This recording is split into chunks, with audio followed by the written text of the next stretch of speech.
Gold prices traded in a relatively narrow range today. Actually, after yesterday's bid, we saw a modest pullback, settling down about $5 at around 1736.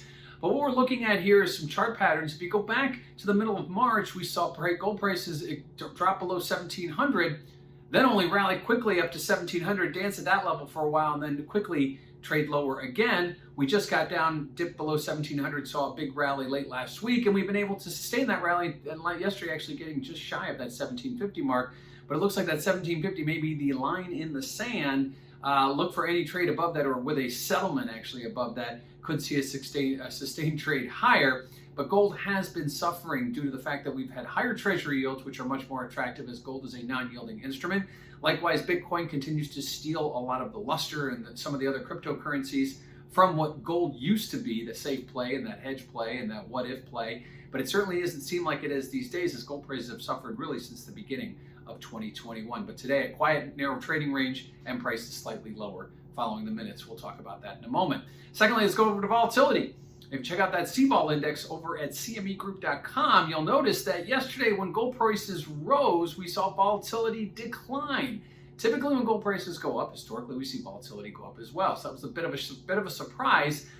Certainly doesn't, I wouldn't read too much into the tea leaves there. One day does not make a trend. And today we saw volatility kind of hang sideways, maybe roughly unchanged from where it was yesterday as prices sagged a little bit, but certainly holding on to those higher levels that we traded leading up through last week and into this week. It'll be interesting to see if we can sustain this trade north of 1700, at least north of 1725. We've been in a range about 725 to 745 this week, and right now we're kind of hovering right in the middle, and volatility telling us there isn't a whole big story there. As vols did bid yesterday as prices, or excuse me, volatility declined yesterday as prices rose, but we saw more of a sustained sideways trade today. And lastly, let's talk about those minutes today and what effect did they have on gold prices.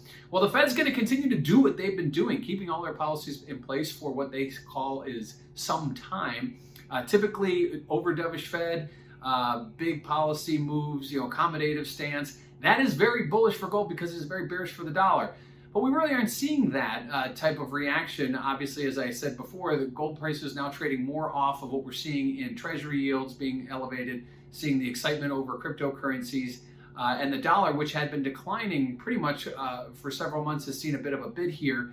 That is also all reasons why we're seeing gold kind of struggle here. We don't see those historical type of moves that we've seen in years past with a very dovish Fed. So the minute state didn't really tell us anything we didn't know. It just said the Fed's going to stay the course and will let us know. They'll be transparent in when they come back into the market to make any changes, but that doesn't seem to be happening for quite some time. So gold prices, after seeing last week's big move higher, continue to see prices elevated from where they were, but how long can they sustain this trade, and how will the dollar affect the moves going forward? But keep an eye on that 1750 line, as we came very close to it yesterday.